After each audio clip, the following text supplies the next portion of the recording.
नमस्कार, स्वागत है आपका। आप देख रहे हैं प्राइम टीवी। मैं हूं आपके साथ अदिति मिश्रा और वक्त है प्राइम डिबेट का। राजनीति में संवाद का स्तर क्या होना चाहिए, संवाद की गरिमा क्या होनी चाहिए, राजनीति में मर्यादा, राजनेताओं के लिए मर्यादा कौन तय करेगा, कब तय करेगा? ये सवालात इसलिए हैं क्योंकि बड़बोलेपन की एक सीमा होती है जिसे बार बार नेता मंत्री लांघ रहे हैं। लक्ष्मण रेखा जरूरी है इनके लिए। उत्तर प्रदेश में डीएनए पर वॉर छिड़ा है। जी हाँ, उस डीएनए पर जिसका इस्तेमाल जेनेटिक बीमारियों को दूर करने के लिए होता है, जिसकी खोज जब 19वीं सदी में फ्रेडरिक मीशर ने की थी, तो उन्हें नहीं मालूम होगा कि इस बात का अंदेशा भी उनको नहीं होगा कि जिस खोज को वो मेडिकल साइंस की उपलब्धि के तौर पर देख रहे हैं, बड़े माइलस्टोन के तौर पर देख रहे हैं, वो 21वीं सदी के भारत में राजनीतिक हथियार के तौर पर इस्तेमाल होगी।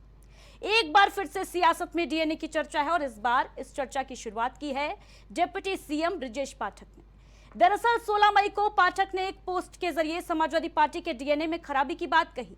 इस बयान ने राजनीतिक हलकों में तूफान खड़ा कर दिया। समाजवादी पार्टी ने इस टिप्पणी को न केवल पार्टी पर बल्कि उसके समर्थकों और विशेष समुदायों का अपमान बताया। यहां तक तो मामला ठीक था, लेकिन इसके बाद समाजवादी पार्टी के सोशल मीडिया विंग ने ब्रजेश पाठक के लिए जो पोस्ट किया, उस पोस्ट में जिन शब्दों का इस्तेमाल किया, वो भाषाई मर्यादा, शब्दों की गरिमा को तार तार करने वाला था। राजनीति में संवाद के स्तर को तार तार करने वाला था। जब चारों तरफ पार्टी की थू थू हुई, बात मुकदमे तक पहुंच गई, तो समाजवादी पार्टी ने धीरे से पोस्ट को डिलीट करवा दिया।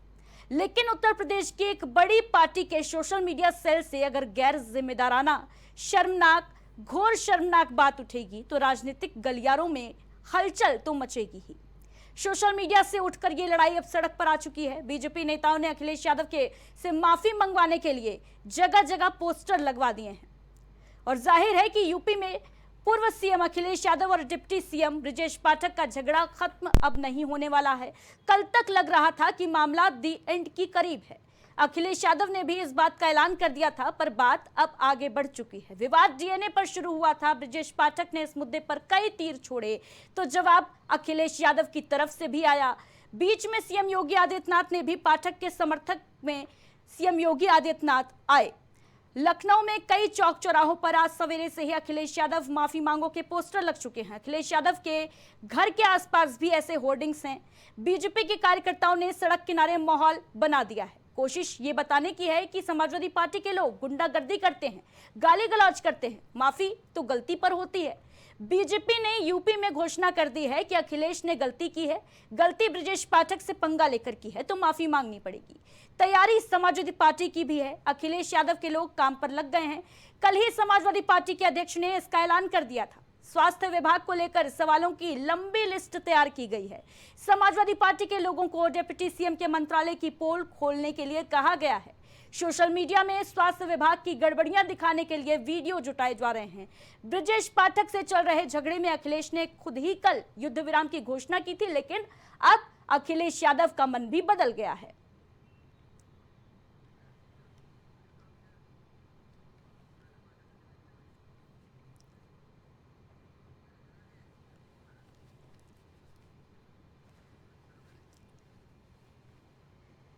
तो यूपी में डीएनए वॉर अब सड़क पर आ चुका है।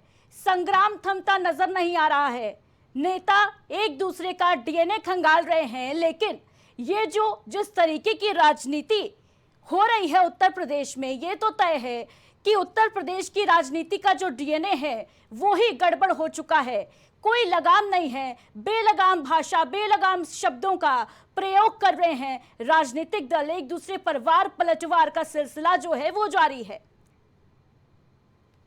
राजनीति में संवाद का गिरता स्तर और इस पर मची सियासत, इसी पर आज करेंगे चर्चा और इसके लिए हमारे साथ तमाम गेस्ट जुड़ चुके हैं। राघवेंद्र सिंह चौहान जी हमारे साथ जुड़ गए हैं, नेता हैं भारतीय जनता पार्टी के।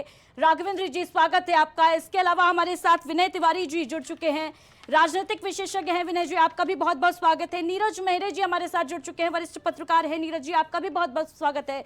इसके साथ ही हमारे साथ सुमैया राणा जी, प्रवक्ता है समाजवादी पार्टी की, हमारे साथ जुड़ चुके हैं। सुमैया जी, बहुत बहुत स्वागत है आपका भी। और सबसे पहले सुमैया जी, आप ही से सवाल लूंगी मैं। डीएनए वॉर, राजनीति में ये जो घमासान मचा हुआ है उत्तर प्रदेश की, और सबसे पहली बात तो ये कि ब्रिजेश पाठक की तरफ से ये कहा गया कि समाजवादी पार्टी अपना डीएनए चेक करे, तो समाजवादी पार्टी का जो आधिकारिक सोशल मीडिया था उससे जो शर्मनाक, बेहद शर्मनाक टिप्पणी की गई पाठक जी के ऊपर, ऐसी टिप्पणी जिसको पढ़ने में भी शर्म आ जाए। क्यों, क्या वजह है इसके पीछे कि राजनीतिक दलों को, समाजवादी पार्टी को क्या शर्म नहीं आती है क्या? सुमैया जी। मुंह पे ही आएगा, और जब मुंह पे थूक आ रहा है तो फिर तिलमिलाहट बढ़ रही है। आपका ही अपना थूक है ना जो आपके मुंह पर आ गया, भारतीय जनता पार्टी का। तो सबसे पहली चीज तो आपने शुरुआत क्यों की ऐसी? अब रही बात उस भाषा की जो आप समाजवादी पार्टी के सोशल मीडिया हैंडल की बात कर रहे हैं, उस पर शेखलेश यादव जी ने ऑब्जेक्शन करा और उसको पूरी तरीके से वाजे किया कि ऐसी चीजों को शुरुआत नहीं होनी चाहिए जहां पर जो लड़ाई है या बहस है वो यहाँ इस मेयार तक पहुंच जाए। लेकिन क्या भारतीय जनता पार्टी अपने गिरेबान में झांकना कब शुरू करेगी? क्योंकि इस तरीके की भाषा बोलना भारतीय जनता पार्टी के लिए, उनके लोगों के लिए तो कोई नई बात नहीं है। उन्होंने किसको छोड़ा आप बता दीजिए। किसी को ठीक है सुमैया जी, लेकिन ये नौबत ही क्यों आई, ये फजीहत कराने की नौबत ही क्यों आई समाजवादी पार्टी की तरफ से? इस तरीके का जो ट्वीट किया गया, इसकी नौबत ही क्यों आई कि ट्वीट हटाना पड़े? देखिए ऐसे शब्दों का प्रयोग क्यों सुमैया जी? मैंने कहा हर एक्शन का रिएक्शन होता है। अगर साइंस पढ़ी हो आपने तो आप जब ऐसा एक्शन करोगे तो उसका रिएक्शन मिलेगा। लेकिन ये बात जब हमारे संस्कारी राष्ट्रीय अध्यक्ष जी तक पहुंची, सुमैया जी क्या रिएक्शन देने में इतनी जल्दबाजी? नहीं ठीक है सुमैया जी, रिएक्शन देने में इतनी जल्दबाजी की क्या आवश्यकता थी कि अमर्यादित शब्दों का इस्तेमाल कर दिया गया?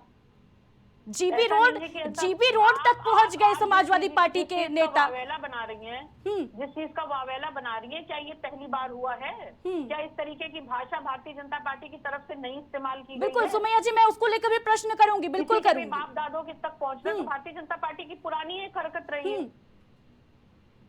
किसी का डीएनए खंगालना, ठीक है, किसी की गर्लफ्रेंड खंगालना, ठीक है, किसी को बार गर्ल कह देना, तो ये सारे ये चाल चरित्र तो भारतीय जनता पार्टी का रहा है शुरू से।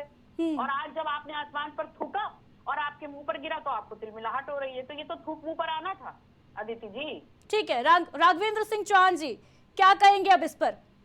क्या वजह है इसके पीछे कि तमाम नेता, भारतीय जनता पार्टी के नेताओं की भी अगर मैं गिनती करूं, मुख्यमंत्री योगी आदित्यनाथ से लेकर ब्रिजेश पाठक तक, बेहद ऊंचे दर्जे के नेता हैं, ये मुख्यमंत्री हैं, पद की गरिमा रखनी चाहिए, डिप्टी सीएम हो चाहे मुख्यमंत्री हो। अभी हाल ही में हमने सुना था किस तरीके से मुख्यमंत्री योगी आदित्यनाथ ने ये कहा था कि बांग्लादेश में जो मुसलमान है उनका डीएनए संभव से मैच करता है। डिप्टी सीएम कह रहे हैं कि समाजवादी पार्टी को अपना डीएनए जो है चेक कराना चाहिए, गड़बड़ी है डीएनए में। आखिर डीएनए की बात हो ही क्यों रही है, सवाल ये भी है राघवेंद्र जी।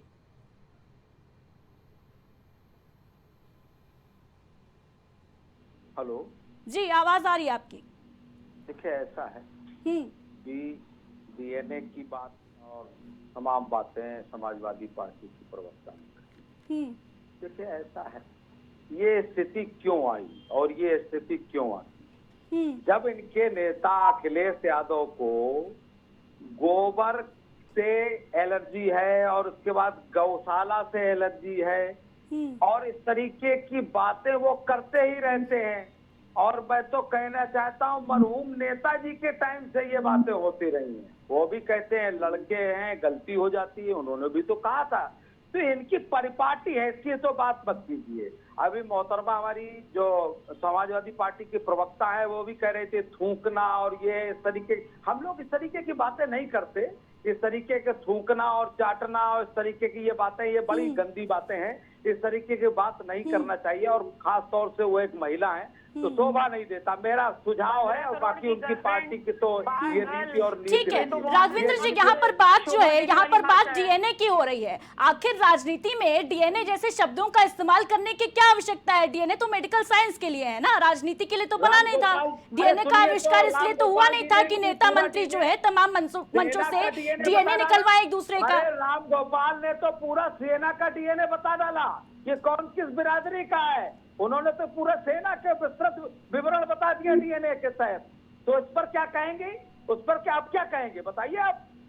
डीएनए की बात अगर आप नहीं सुनना चाहते तो आप इस तरीके के कमेंट क्यों करते हैं, इस तरीके की बातें क्यों करते हैं, और इस तरीके के बर्ताव क्यों करते हैं, जो आपको ये सब सुनना पड़ता है। और इसी वजह से आपका कार्यकर्ता और आपका नेता बहुत ही तरीके की भाषा का इस्तेमाल क्यों किया गया, और वो विक्षिप्तता की बातें करता है। जैसा कि इनके प्रवक्ता भी अक्सर कर इस तरीके के थूकने और चाटने की बातें किया करते हैं। ये सब बातें उचित नहीं है। राजनीतिक दल हो तो आप उसी हिसाब की बात करो, अपनी गरिमा को ध्यान रखो, अपनी गरिमा को। ठीक है राघवेंद्र जी, यानी कितनी खो गई है, यानी अब राजनीति में कौन क्या किन शब्दों का प्रयोग कर रहा है, इसकी जांच जो है वो डीएनए से होगी। ठीक है विनय तिवारी जी, जिस तरीके की गंध मचा रखी है उत्तर प्रदेश में राजनीति में बीते कुछ दिनों से, डीएनए को लेकर जो सियासत, जो हमने ट्वीट देखे तमाम तरीके के, पूरी तरीके से शर्मनाक कहा जा सकता है कि राजनीति में संवाद का जो स्तर कितना गिर चुका है। इस हद तक गिर चुके हैं नेता कि वार पलटवार के दौर में ऐसे शब्दों का प्रयोग कर रहे हैं।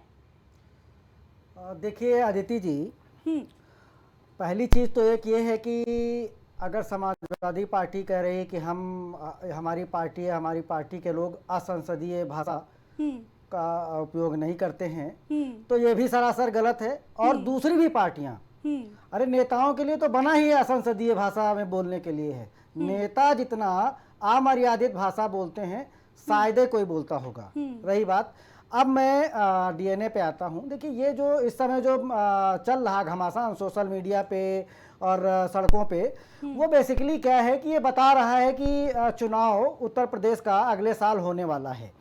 जब कोई मुद्दा विहीन पार्टी, पक्ष या विपक्ष, अब चूंकि विपक्ष की बात होगी, उसके पास कोई ऐसा मुद्दा नहीं है, तो फिर ऐसे ही मुद्दे क्रिएट किए जाते हैं जिनको थोड़ा सा गर्म करके और पब्लिक के बीच ध्रुवीकरण करने की कोशिश की जाती है। रही बात अगर डीएनए की बात की जाए, तो डीएनए शब्द, अगर ब्रजेश पाठक ने कहा कि समाजवादी पार्टी का डीएनए चेक करना चाहिए, तो दो चीज़ें हैं। अगर डीएनए किसी व्यक्ति के बारे में कहा जा रहा है तो उसका मतलब दूसरा होता है। अगर कहीं किसी पार्टी के बारे में डीएनए की बात की जाती है तो पार्टी की विचारधारा के बारे में बात की जाती है, तब ये शब्द ऐसा असंसदीय नहीं है। और अगर डीएनए शब्द असंसदीय है तो विपक्ष ने कई बार असंसदीय भाषा का प्रयोग किया है। कई बार उन्होंने भाजपा को बोला है कि भाजपा के तो डीएनए में हिंदुत्व है, तो इसका मतलब बार बार भाजपा को गाली दी गई है क्या? ऐसा नहीं है। और भाजपा ने उस चीज को कभी तूल नहीं पकड़ा। भाजपा को बोला गया, आरएसएस को बोला गया कि इनके तो इनकी विचारधारा में ही डीएनए है, तो इसका मतलब वो गाली थोड़े ना हो गई, वो असंसदीय नहीं हो गया। अब उसके बाद जो समाजवादी पार्टी के तरफ से ट्वीट किया गया वो मर्यादित था कि अमर्यादित था, ये तो समाजवादी पार्टी ने खुद प्रूव कर दिया। अगर वो मर्यादित होता तो वो डिलीट ना किया जाता। डिलीट कर देना ही वो बताया जा रहा कहीं ना कहीं कि हाँ उन्हें समझ में आया और ऐसी भाषाओं का यूज नहीं करना चाहिए। इसके लिए समाजवादी पार्टी को साधुवाद है कि कम से कम ठीक है वो संभले तो। और इन मुद्दों से कुछ नहीं है, आगामी चुनाव हैं तो कुछ अच्छे मुद्दे उठाइए, जनता के मुद्दे उठाइए, उनको लेके जो है असंसदीय और संसदीय भाषा, ये 70 साल से हिंदुस्तान देख रहा है। जो नेता आता है वो पता नहीं क्या क्या बोल के चला जाता है, बाद में पार्टी या तो ये कह देगी कि उनका निजी विचार है या उनसे अपना विचार अलग कर लेगी। यही चीज हम लोग देखते आए हैं। ठीक है, नेता आते हैं कुछ भी बोल के चले जाते हैं और बाद में जो है माफी मांग लेते हैं या ट्वीट हटा देते हैं, जैसा कि समाजवादी पार्टी ने भी किया। नीरज मेहरी जी, किस तरीके से देखते हैं आप इस पूरे विवाद को? क्या ये नहीं लगता कि जो समाज है, समाज की जो संरचना है, उसको कहीं ना कहीं एक तरीके से भड़काऊ बयानबाजी के जरिए उसको तोड़ने का प्रयास किया जा रहा है। समाज पर क्या इफेक्ट पड़ेगा, क्यों नहीं सोचते हैं आखिर भारत में राजनेता इस तरीके के बयान देने से क्यों नहीं बचते हैं? नीरज जी। पार्टी समाजवाद को भूल गई है, जनता के मुद्दों को भूल गई है और डिप्टी सीएम पर इस तरह का व्यक्तिगत करना निश्चित रूप से निंदनीय है और उसके लिए उन्हें निश्चित रूप से कार्रवाई भी करनी चाहिए। दूसरी बड़ी बात, क्योंकि समाजवादी पार्टी विपक्ष में है, विपक्ष की नेता है। मैडम आप ही बोल दीजिए, फिर आप इनको बुलवा लीजिए, हम बाद में बोल देंगे। ठीक है सुमैया राणा जी, आपको जवाब देने का मौका दूंगी मैं। जनता पार्टी के लोगों को बिठा देंगी मैडम अदिति जी, ऐसे तो नहीं चलेगा। सुमैया राणा जी, भारतीय जनता नहीं, पार्टी, आप पत्रकार भी यहाँ भारतीय जनता पार्टी के नेता के अलावा राजनीतिक विशेषज्ञ और पत्रकार है हमारे साथ, वरिष्ठ पत्रकार है। नहीं Sumaiya ji, please let me complete my sentence. मैं अपनी बात पूरी रख चुकी हूँ कि आसमान का थूका मुंह पर आता है। मैं इसकी बात के साथ अपनी आपकी ये डिबेट लीव कर रही हूँ, क्योंकि मैं नहीं चाहती कि इस तरीके की भारतीय जनता पार्टी के भीड़ में आप उसको बुला करके बिठाए। सुमैया जी, मैं चाहूंगी कि आप जाने से पहले आप नहीं, ठीक है,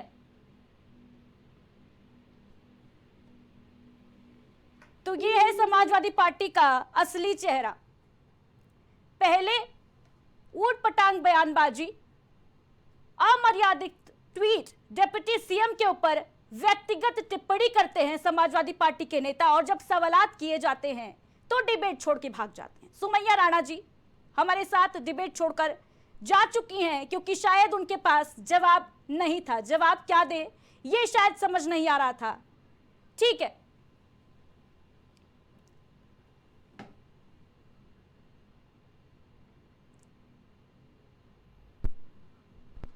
तो एक बार राजनीति का डीएनए अध्याय आपको बता दें कि क्या कुछ घटा। 16 मई को ब्रजेश पाठक अपनी डीएनए रिपोर्ट सार्वजनिक करें, ये ट्वीट आया अखिलेश यादव का। इससे पहले 16 मई को ही ब्रजेश पाठक ने ये कहा था, ये ट्वीट किया था कि समाजवादी पार्टी के अंदर गड़बड़ी है, डीएनए की जांच की जाए। इसके बाद 19 मई को उन्होंने स्पष्ट किया कि मैंने व्यक्ति का नहीं बल्कि पार्टी के डीएनए की बात की थी। ब्रजेश पाठक की तरफ से यह बयान आया।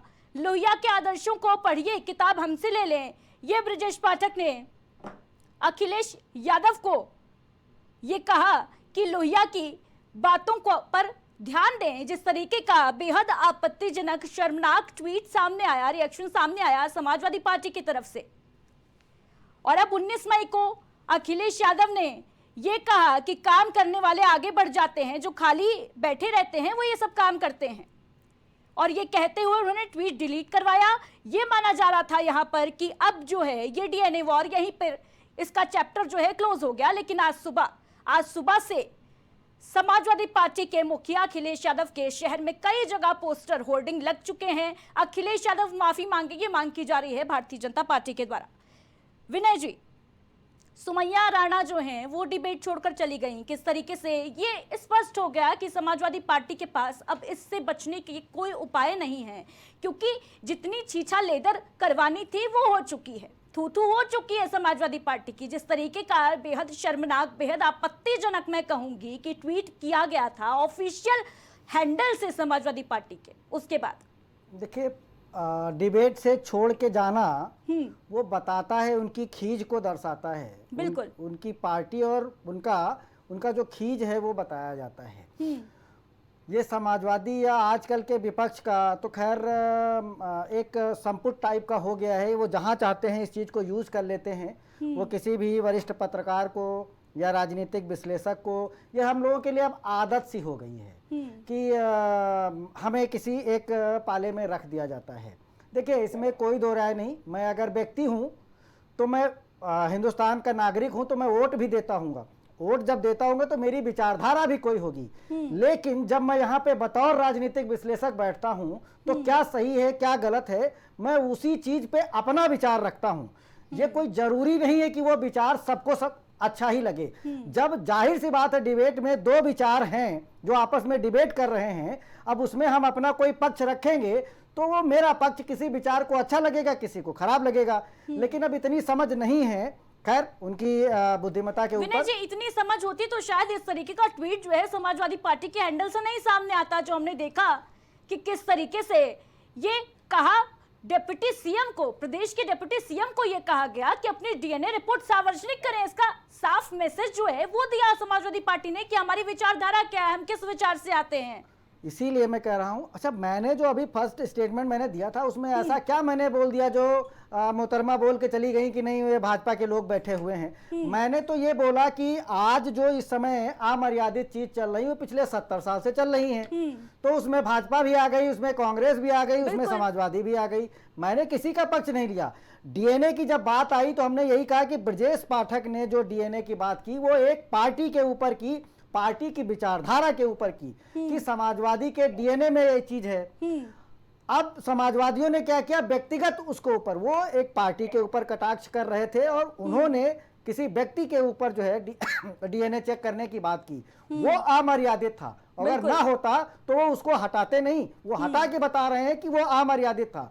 और मैंने ये भी बताया कि अगर डीएनए शब्द ही अमर्यादित है तो बहुत बार भाजपा समर्थित पार्टियों के ऊपर ये बोला गया कि उनके डीएनए में ही हिंदुत्व है, तो क्या डीएनए में हिंदुत्व है तो गाली हो गई इसका। जैसे वो बोलते हैं कि समाजवादी के डीएनए चेक करने के लिए तो एक विशेष समुदाय और धर्म विशेष को आहत किया गया। विनय जी, लेकिन सवाल तो यहाँ पे ये भी है ना कि डीएनए की बात ही क्यों, डीएनए की बात ही क्यों भाई? क्या डीएनए बताएगा कि कौन हिंदू है कौन मुसलमान है? क्या डीएनए का आविष्कार इसलिए किया गया था? देखिए, जब किसी पार्टी के डीएनए को चेक करने की बात की जाती है तो ये बताया जाता है, इसका कहने का मतलब एक चीज ये होता है कि पार्टी की विचारधारा कैसी है, वो किस तरीके की पार्टी है। ब्रजेश पाठक जी का कहना खाली यही है कि इनका डीएनए चेक करने का मतलब ये है कि समाजवादी पार्टी की विचारधारा कैसी है, गुंडों से प्रभावित है, कैसे लोग हैं वहां पे, ठेकेदारी है, क्या है क्या नहीं, वो जो भी बताना चाह रहे हैं वो स्पष्टीकरण वो दे सकते हैं। लेकिन समाजवादियों की जो विचारधारा है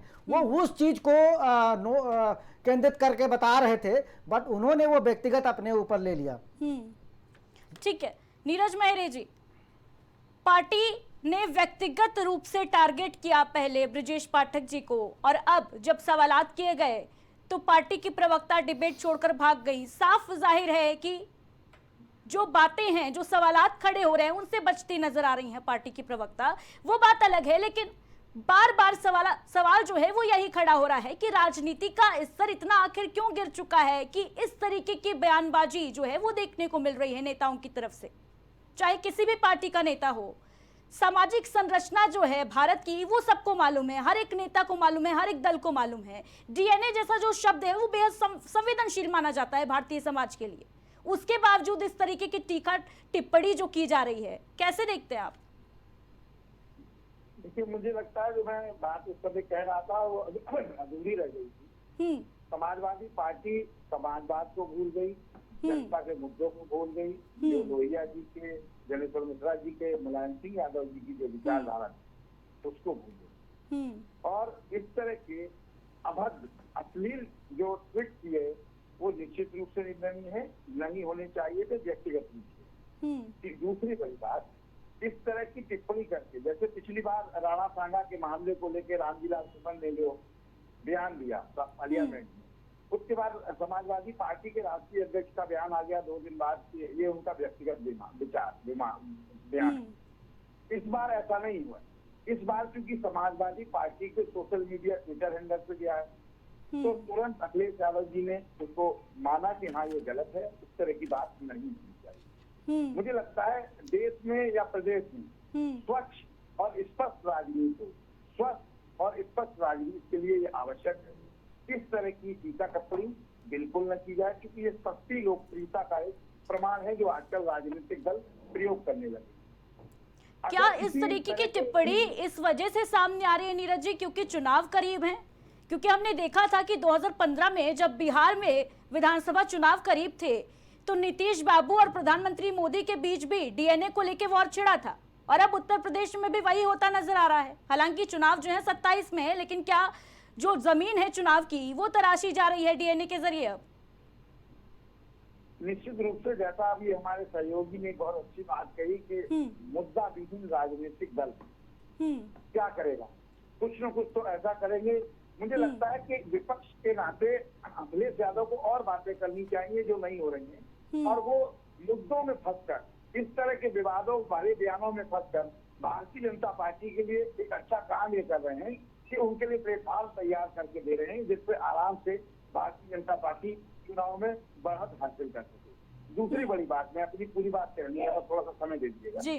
जिस तरह की टीका टिप्पणी हो रही है, निश्चित रूप से सारे राजनीतिक दल, चाहे वो भारतीय जनता पार्टी हो, चाहे कांग्रेस हो, चाहे बसपा हो, चाहे और समाजवादी पार्टी हो, किसी को नहीं करनी चाहिए। अगर स्वस्थ और स्वच्छ राजनीति करनी है तो बात स्पष्ट ये आती है, जिस तरह की बात भारतीय सेना के प्रति भारतीय जनता पार्टी के मध्य प्रदेश के डिप्टी सीएम ने कही, हम नहीं बोल सकते थे कि हम सेना का सम्मान करते हैं, वो राजनेता है, वो कुछ भी कर सकते हैं। उसी प्रकार वहाँ विजय शाह साहब ने कही, निश्चित रूप से निंदनीय है। मुझे लगता है इस तरह के बयान अगर पार्टी में कोई भी व्यक्ति करता है तो पार्टी के जो मुखिया है वो उन पर पहले कार्रवाई कर देंगे और उनको दंडित कर देंगे, तो इस तरह की बयानबाजी पर रोक लग जाएगी।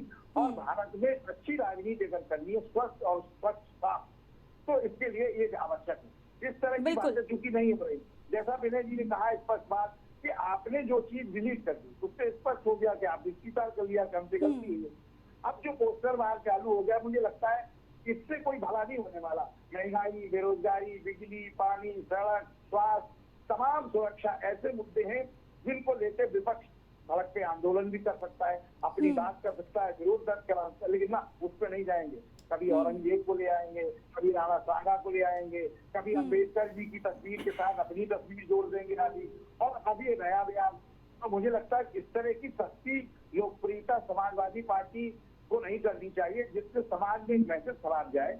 और डिप्टी सीएम संवैधानिक पद है, उनके खिलाफ आप व्यक्तिगत टिप्पणी मत करिए। राजनीति हो, राजनेताओं पर तो राजनीति की तरह टिप्पणी करिए, इस तरह का निश्चित रूप से निंदनीय। और इनके खिलाफ मुझे लगता है कार्रवाई स्वयं अखिलेश यादव को बड़ी करनी चाहिए, जिससे एक मैसेज जाए और फिर इस तरह की कोई गलती ना हो। क्योंकि अभी कुछ दिन पहले जो भारत के संविधान रचयिता डॉक्टर भीमराव अम्बेडकर जी के तस्वीर के साथ इन्होंने छेड़छाड़ की, खंडित किया, उसमें आधी तस्वीर अपनी लगाकर, उसमें भी उन्होंने कहा कि हमने अपनी पार्टी कार्यकर्ता को डांट दिया है, समझाया है। तो ये कब तक डांटते और समझाते रहेंगे? क्या सबके सब इनके कम पढ़े लिखे हैं, जिसके कारण ये सब चीजें हो रही? तो तमाम चीजें हैं जो राजनीति में गंभीर है, लेकिन उनको रोकना चाहिए स्पष्ट और स्वच्छ राजनीति के लिए। जी बिल्कुल। राघवेंद्र जी, क्या भारत में स्वस्थ और स्वच्छ राजनीति नहीं हो सकती? क्या स्वच्छता मिशन क्या केवल सड़कों पर हो सकता है? क्यों राजनीति में नहीं चलाया जा सकता स्वच्छता मिशन? क्यों नहीं लगाम कसी जाती है ऐसे नेताओं की जो कभी सेना पर अभद्र टिप्पणी करते हैं, कभी डीएनए की तलाश करते हैं? क्या वजह है? मेरी आवाज आ रही है? जी आ रही है। देखिए, ऐसा है, अभी आपने देखा चरित्र किस तरीके का होना चाहिए। वरिष्ठ पत्रकार हैं दोनों हमारे, और उनको कौन नहीं जानता है। अब उनको वो घेरे में खड़े कर रहे हैं। देखिए, मतभेद हो सकते हैं, मनभेद नहीं होने चाहिए।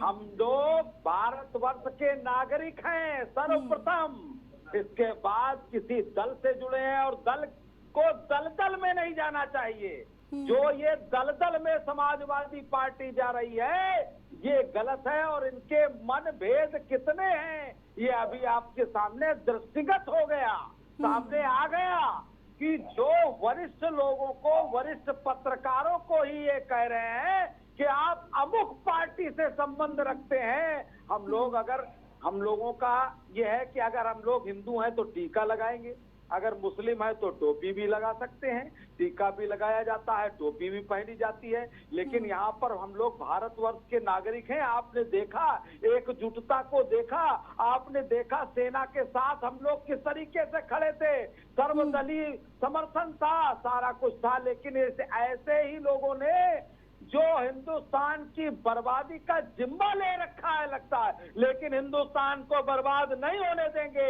ये भारतीय जनता पार्टी का प्रण है। भारतीय जनता पार्टी वो कर रही है, वो करके रहेगी, चाहे वो डीएनए टेस्ट कराए या उस पर कटाक्ष करने की बात करें। रही बात, भारतीय जनता पार्टी कभी अपनी तरफ से इस तरीके की बातें नहीं करती है।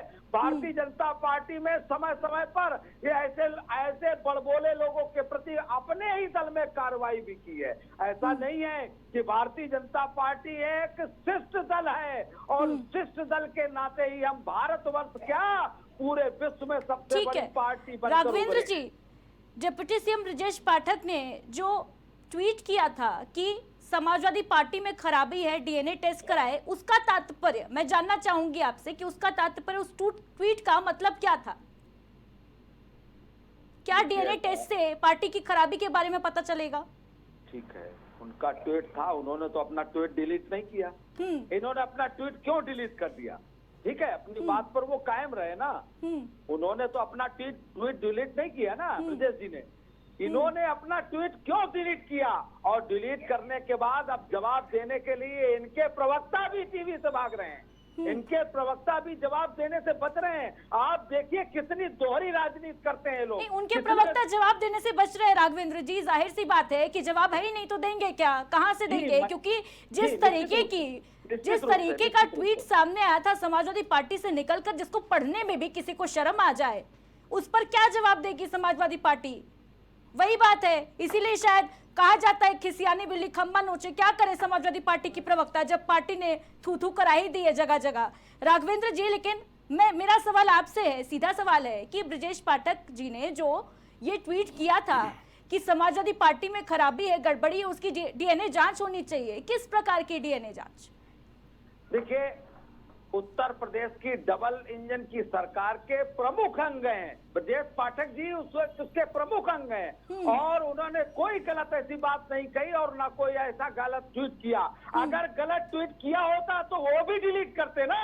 उन्होंने तो डिलीट नहीं किया, वो अपनी बात पर कायम है कि समाजवादी पार्टी के डीएनए में कुछ खराबी है, और खराबी तो सामने अभी आ गई। अब आपको सामने दिख गया। राघवेंद्र जी, इसके पीछे एक वजह ये भी तो हो सकती है ना, एक वजह ये भी तो हो सकती है कि राजनीति में डीएनए जैसे शब्दों का इस्तेमाल हमने इतना नॉर्मलाइज कर दिया है कि किसी को उसमें कोई गड़बड़ी नजर नहीं आती। ये भी तो वजह हो सकती है। मैं बड़ी साफ गोई से बताना चाहता हूँ कि उन्होंने ये बात को ना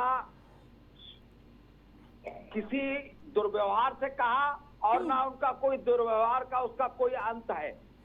कुल मिलाके उन्होंने ये कहा कि समाजवादी पार्टी के डीएनए में ये इसलिए है कि मरहूम नेताजी के समय में भी नेताजी ने भी कहा था कि बच्चे हैं, गलती हो जाती है, तो वही डीएनए तो है, तो उसमें क्या गलत उन्होंने कह दिया? बच्चे हैं, गलती हो जाती है, इसको क्या आप स्वीकार कर पाएंगी? जिस तरीके के जिस परिप्रेक्ष्य में उन्होंने ये बात कही थी, अब हमारे बीच में वो है नहीं। इसके बाद वो कहकर इसीलिए गए कि मोदी जी आप दोबारा प्रधानमंत्री बने, आप दोबारा प्रधानमंत्री बने, इसीलिए वो सोनिया जी के बगल में लोकसभा में ये बात कहकर गए थे। हम लोग जो बात कहते हैं उस पर अडिग रहते हैं, और हम लोगों में मतभेद हो सकता है, हम लोग मनभेद की बात नहीं करते। राघवेंद्र जी, जहां तक मुझे जानकारी है, मेडिकल साइंस के अकॉर्डिंग तो डीएनए जो है वो जेनेटिक्स की जानकारी देता है, नहीं आनुवंशिकता की जानकारी देता है। डीएनए चरित्र की जानकारी नहीं देता है। कौन क्या कहेगा, कौन क्या करेगा, इसकी जानकारी डीएनए से नहीं मिलती है, जो कि कतई बर्दाश्त नहीं होगा। हमारे ब्रजेश पाठक जी को इन्होंने दुर्भावना से ग्रसित होकर ललकारा है। जो भारतीय जनता पार्टी का कार्यकर्ता, इस देश की जनता कतई बर्दाश्त नहीं करेगी, और इसीलिए वो भागते नजर आ रहे हैं। ठीक है राघवेंद्र जी, लेकिन जैसा कि मैंने अभी सवाल किया आपसे, शायद आप भी उस सवाल से भाग रहे हैं कि डीएनए से तो ये मालूम पड़ता है ना कि आनुवंशिकता क्या है जीव की, ये तो नहीं मालूम पड़ता है कि उसका चरित्र क्या होगा, वो क्या बोलेगा, बाप ने जो बात बोली शायद वो बेटा भी बोलेगा, क्या ये डीएनए से मालूम चलता है? क्या मानसिकता से ही मैडम, मानसिकता से ही चरित्र उजागर होता है। मानसिकता जब जैसा खाओगे अन्न वैसा बनेगा मन, ये कहा गया है मेरे हिसाब से, मैंने इसको पढ़ा है। तो मानसिकता आपकी जो है वही तो उजागर होगी, और मानसिकता जो बनेगी जब डीएनए ही उस तरीके का होगा तो मानसिकता भी आपकी उसी तरीके की हो जाएगी। ठीक है विनय तिवारी जी, इसमें कोई दो राय नहीं। क्या कहेंगे इस पर? देखिए, अभी जो आपने एक क्वेश्चन पूछा राघवेंद्र जी से, निश्चित तौर पे डीएनए, अगर व्यक्ति के बारे में डीएनए की जांच अगर कराई जाती है तो जेनेटिक के बारे में वही पता चलता है, ठीक। लेकिन पार्टी की जब बात आती है तो पार्टी का कोई बायोलॉजिकल जन्म तो होता नहीं है। बिल्कुल। पार्टी एक विचार पहले आता है, फिर पार्टी का उदय होता है। तो एक वैचारिक प्लेटफॉर्म लेके एक पार्टी आगे चलती है। मैं आपको वैचारिक की बात कर रहे हैं, आप क्षमा करिएगा, वैचारिक की ही मैं बात कर रहा हूँ। पार्टी बनती है किसी एक व्यवस्था को लेकर कि हम इस नक्शे कदम पर चलेंगे, मैं वो कह रहा था। ठीक है राघवेंद्र जी, लेकिन वैचारिक जानकारी के लिए डीएनए का आविष्कार नहीं किया गया था ना। डीएनए से वैचारिक जानकारी मिल सकती है, वो भी किसी पार्टी की। हालांकि आप लोग शब्दों का इस्तेमाल बहुत बखूबी करना जानते हैं। विनय जी कंटिन्यू करें। चूंकि वो बायोलॉजिकल उसका उत्पत्ति नहीं हुई है पार्टी की, तो वहां पे अगर वो डीएनए को लेके जो कह रहे हैं तो वो यही चीज है कि जो पार्टी की जो उत्पत्ति हुई है तो उसमें वो किस कारणों से, वो जमीन से जुड़े मुद्दों के लिए, किसानों के लिए, बेरोजगारों के लिए, किसके लिए कि अब समाज बसपा का उदय हुआ तो जाहिर सी बात है उन्होंने दबे कुचले SC ST और उनका रिप्रेजेंटेशन और उन लोगों को जो है आगे लाने के लिए, उनको अधिकार देने के लिए काशीराम जी ने संघर्ष किया। उसके बाद इतनी बड़ी पार्टी बनी। भाजपा के बारे में सारी पार्टियां कहती हैं कि इनके तो डीएनए में ही हिंदुत्व है, वो हिंदू विचारधारा की पार्टी है।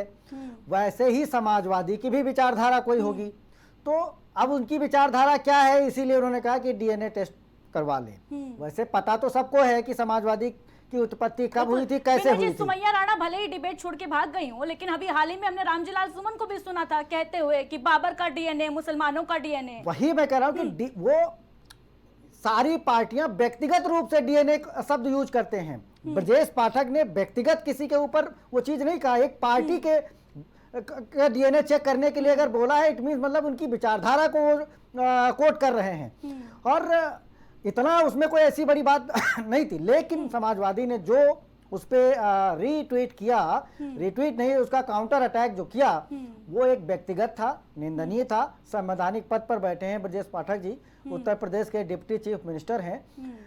इन शब्दों से उनको बचना चाहिए था। हालांकि उनको देर आए दुरुस्त आए, उनको ऐसा लगा तो उन्होंने ट्वीट डिलीट किया। और कितने भी समाजवादी, ऐसा कुछ नहीं है। अभी हमने अखिलेश यादव को, आप बहुत पहले, थोड़ा समय पहले अगर आप जाएं तो चुनाव प्रचार में पूछते थे कि पत्रकार को बुलाते थे, हाँ आप किस जाति को हो, बुला रहे मिश्रा जी आप भी हद करते हो, ये है वो है। ट्वीट डिलीट करने के पीछे कहीं कार्रवाई तो नहीं थी? निश्चित तौर पे जब आप व्यक्तिगत रूप पे किसी के ऊपर हमला करते हैं तो ये एक अधिकार दे देते हैं उस व्यक्ति को कि वो आपके ऊपर संवैधानिक प्रक्रिया के तहत कुछ भी कर सकता है और उसके लिए आपको केवल कार्रवाई का डर था जिसकी वजह से समाजवादी पार्टी ने आनन फानन में ट्वीट डिलीट करवा दी। कार्रवाई का भी डर था और पार्टी की एक बदनामी होती। आगामी चुनाव है, वहां पे पोलराइजेशन होता, ध्रुवीकरण होता। इन सब चीजों को लेके कहीं ना कहीं उनसे लगा कि हमारे तरफ से एक बड़ी मिस्टेक हो गई है और उसको फौरन जो है उस मिस्टेक को उसने दुरुस्त किया। बिल्कुल, मिस्टेक को दुरुस्त करने की कोशिश भले ही कर ली हो विनय जी, लेकिन ये जो वॉर है यहाँ पर थमता नजर नहीं आ रहा है, क्योंकि जिस तरीके से अब सोशल मीडिया से उठकर लड़ाई सड़क पर आ चुकी है, जगह जगह पोस्टर लग चुके हैं, अखिलेश यादव माफी मांगे। देखने वाली बात होगी कि ये वॉर जो है, डीएनए वॉर, उत्तर प्रदेश में कहां पर जाकर थमेगी। फिलहाल आप सभी का हमारे साथ जुड़ने के लिए बहुत बहुत शुक्रिया।